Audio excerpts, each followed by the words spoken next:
So, how many times a day do you check your cell phone? You know, look at it to see if anyone called, tagged, or texted you.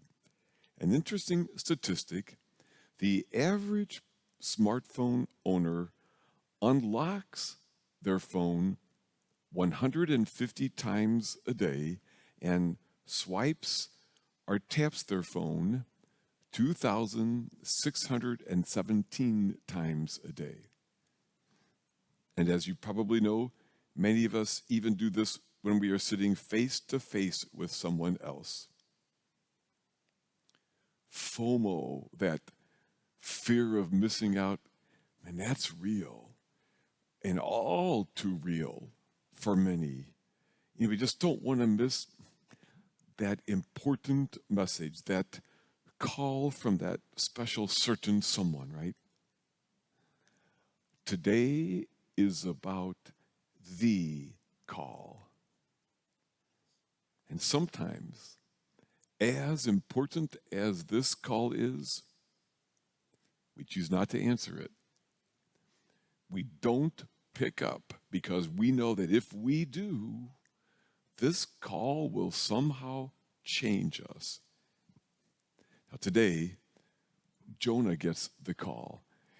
Now, in the part of the story we did not hear, Jonah lets this call go to voicemail.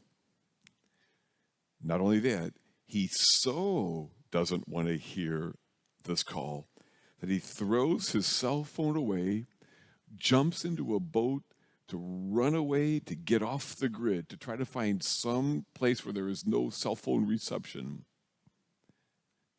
The truth is, there is nowhere we could go without connection to this caller. This caller is the one we name as love. And the one who is love never stops calling. And when Jonah finally listens to what God was calling him to do, that call would forever change his life and the lives of those to whom he preached. In the gospel today, the disciples get the call. And to their credit, they answer. It comes to them from the lips of Jesus as an invitation to this whole new vocation, this whole new way of life. Today, you and I get the call. Now, I'm not talking about what we normally think of as a calling. We tend to usually think of one of the great vocations, right? Married life, single life, vowed life. Each of these is important. Each of these has tremendous beauty. Each has its unique temptations. And in each, there's a cost, there's a price to pay. No, the call comes before those noble ways of living. And the call comes again and again within those callings. The call is this: the invitation to do what is needed for love now. Whatever is going on in the moment, the question is, what is needed for love now? Last week I talked about learning to listen for that call, to recognize, so to speak, God's unique ringtones for each of us. Because God has personal ways of calling each person so that, if we listen, we can learn to recognize. Now, but whatever it sounds like, the invitation is always the same. Do what is needed for love now. And if there was caller ID, it would be the one who is love. For that is who makes this call. And if it were an email, the subject line would be your invitation to love right now. And if it were a reminder, it would be now is the time to love. However it comes to us, the call, the invitation is always do what is needed for love now. Now, maybe my life is not the way I thought it was going to be 20 years ago, 2 years ago, 2 months ago. But love says, just love now. Wherever you find yourself, whatever it's like, what's the next right thing then, given reality? That is the call for each of us. It sounds from beyond us and from within the very bone and marrow of our lives.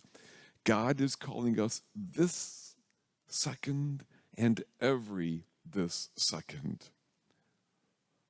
What is love asking of you and of me these days? What's needed for love now?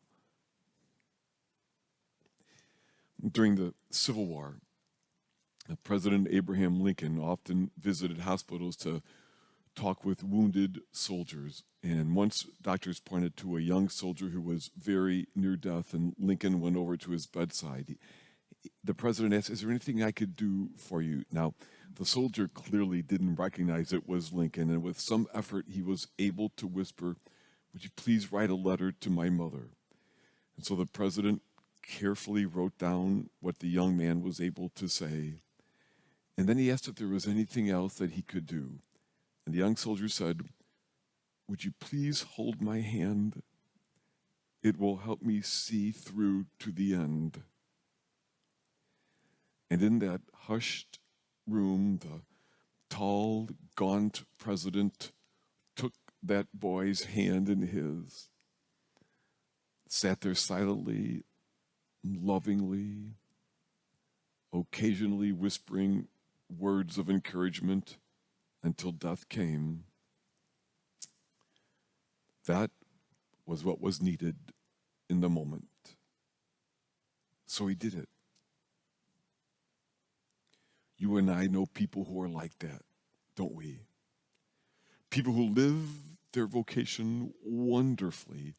Not perfectly, but wonderfully, whether single, married, divorced, widowed, separated, vowed, ordained, whatever. They live their vocations with great goodness. And that's because they learned to listen to the call, to do what was needed in the moment along the way. Not many people have my cell phone number, and that's on purpose. And to those who do, just so you know, sometimes I turn off my ringer, all notifications, and I set my phone aside and don't look at it, listen to messages until it's a better time. But there is another call that gets woven through the moments of my day that I pray that I am always available to answer. It is the same call that ultimately led to my vocation as a priest.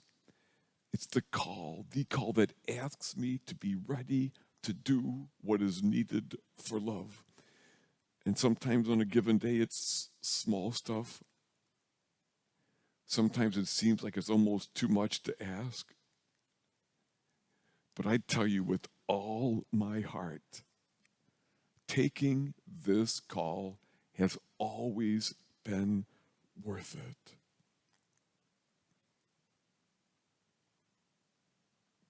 The call comes from love. and leads me to a deeper and truer living. And I pray that I will always take that call, the call within my calling. What is love asking you and me